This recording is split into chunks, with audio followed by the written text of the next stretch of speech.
Hello, hello, Cadre Sphere, Cadre family. Hope you're all having a great day. If you're not having a great day, that's okay too. Not every day is going to be great. I think we, myself included, fall into the habit of saying that we need to have a great day. I hope you're having a great day. But maybe what I would like to change that to is I hope you find calm today. I hope you find peace today. I hope you find space for you today.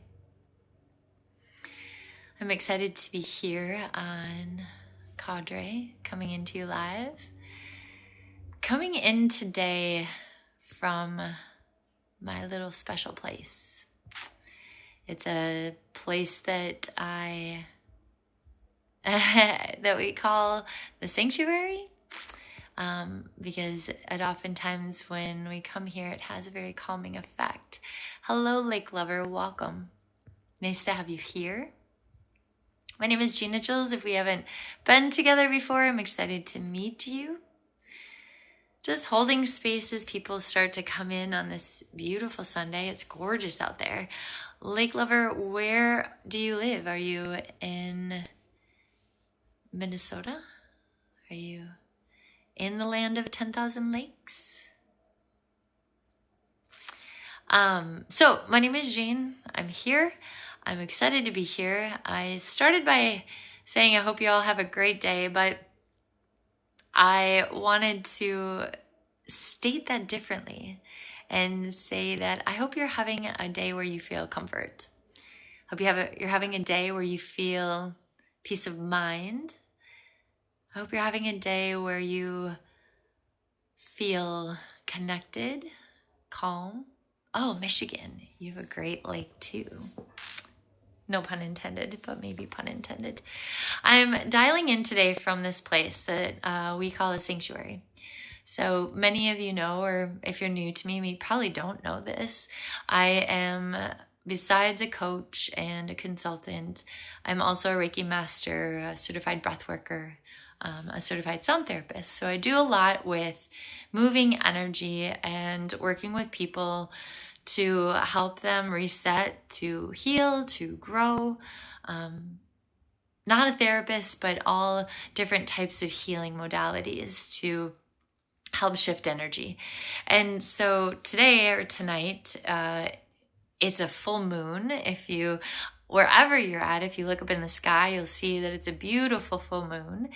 And it's also a lunar eclipse. Now, you might not see the lunar eclipse here where the sun takes over the moon, or the moon takes over the sun, but it's still happening. It's still an event that happens.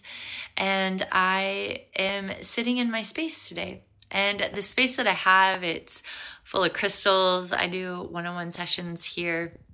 I have a lot of sound tools. So I have some chimes, I have a gong, I have another hand gong here, I have some drums that we do drumming with, some different chimes down here, a rain stick, an ocean drum, all things to help people find calm and safety and protecting our spaces. So in our conversation today, I always talk on Sundays about me time, so taking time back. And today in particular, it's about how do you protect your time? How do you create space so that you can protect your own time? So for me, it's funny because today really is a transformational day from an energy perspective. So that full moon, that lunar eclipse, this particular moon is called the blood moon. A lot of information about it, but what I'm going to share with you is it's a time of transition, but it's a time of breaking karmic connections. So something like that might mean maybe there's an old relationship, an old version of you that you're ready to let go, and you've been holding on to it because there's always a fear of letting something go. But in this space, in this time, letting something go actually allows us to create space for something to come in. So I find it really super relevant with today's conversation because we need to be able to protect our spaces. So I literally come to this space, as do several others, to get grounded, to feel connected, to reset. It's calming. I love when I hear some of the chimes behind me move. Sometimes I'll play my instruments. Sometimes I'll hold crystals, and sometimes I'll simply sit here and breathe. But when I come here with intention, because usually, unless I'm working with a client, I'm by myself.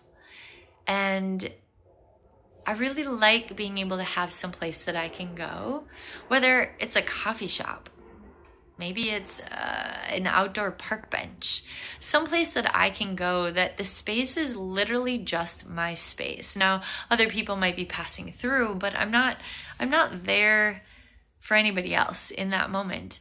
And that sounds selfish, but honestly,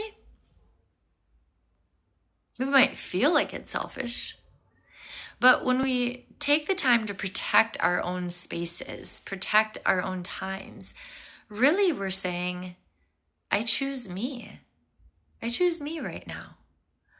And sometimes we need to do that because maybe the night before we got angry about something that really didn't matter. Or we felt a little extra anxiety. We were anxious. We maybe didn't show up as our best selves. Or maybe we showed up as our best selves and everybody took all the energy away from us and we don't have anything left to give everyone else.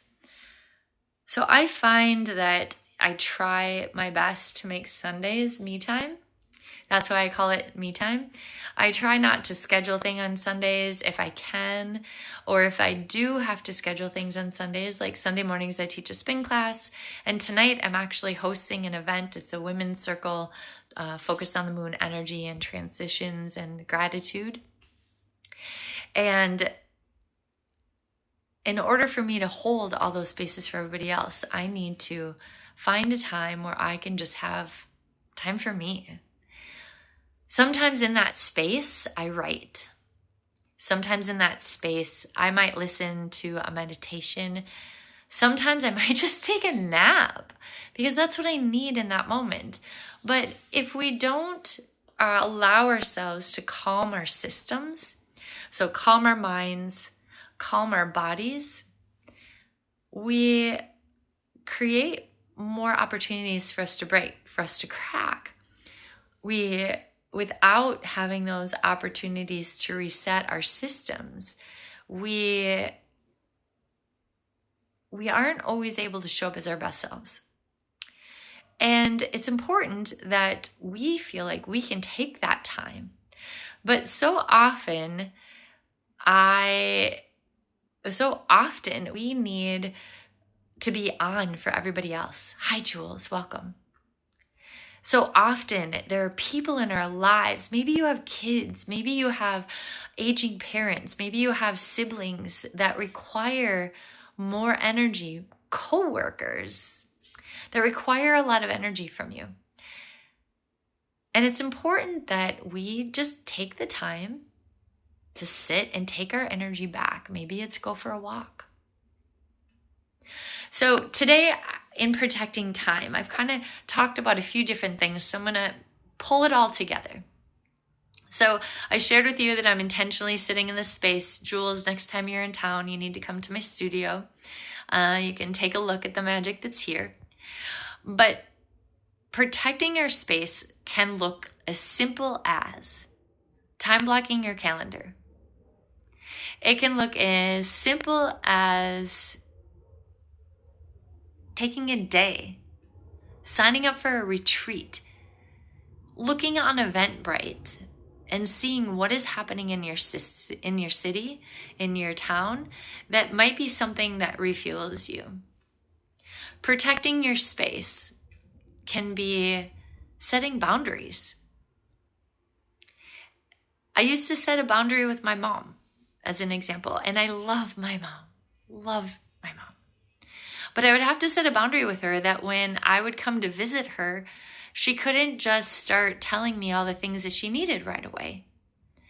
I had to set a boundary with her because every time I came to see my mom, it felt like I was just coming in to be her assistant versus be her daughter and be her friend. So I had to protect my energy in that way so that I could say, if you write it down on a list, when I come in, I'll just grab the paper and I'll take it with me when I go so that our time can be spent enjoying one another. So protecting our energy so that when we show up and we are needed to show up, we can show up as our best selves. And allowing ourselves to communicate, use our words to voice what we need.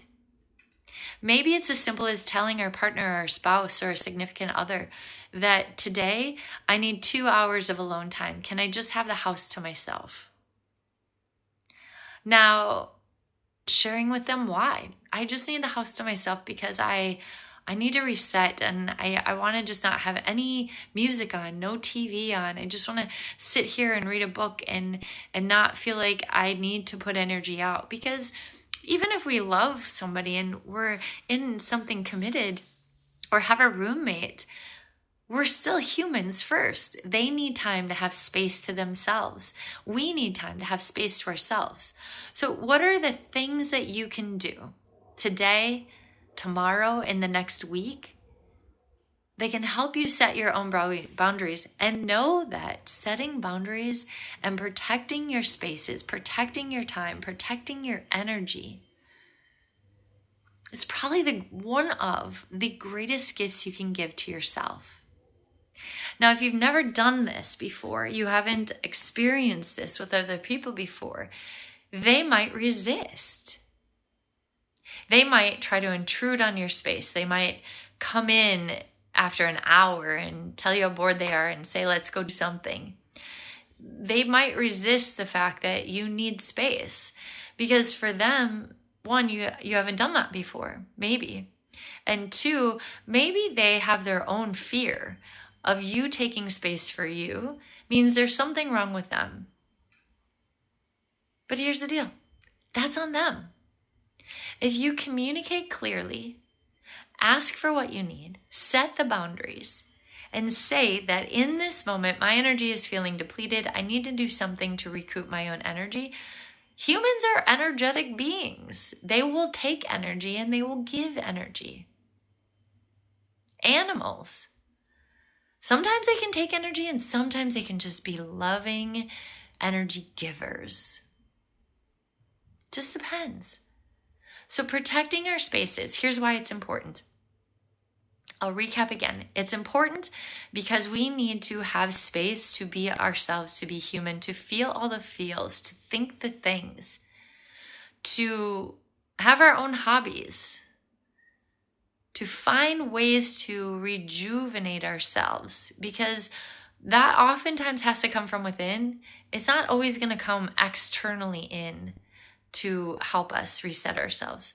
Protecting our spaces, protecting our time, protecting our energy is important. Number two, because it creates a barrier for us to say when it's too much. It sets a boundary. It allows us to set a boundary. Protecting our spaces requires us, number three, to use our voice and to use our words and maybe share what's going on just enough so that somebody understands that you taking space away isn't about them, that it's truly about you. And then if they make it about them, let them. Because it doesn't change the fact that you still need to set a boundary for yourself, recoup your energy, and protect your own space. That's on them. Now, we might still have to have another conversation or a follow-up conversation, and that could be draining. But the more that we set those boundaries, the more that we protect our space, even if it's once a week, once a day, once a month, we tell our families, we tell our friends, today is my day, taking it for myself.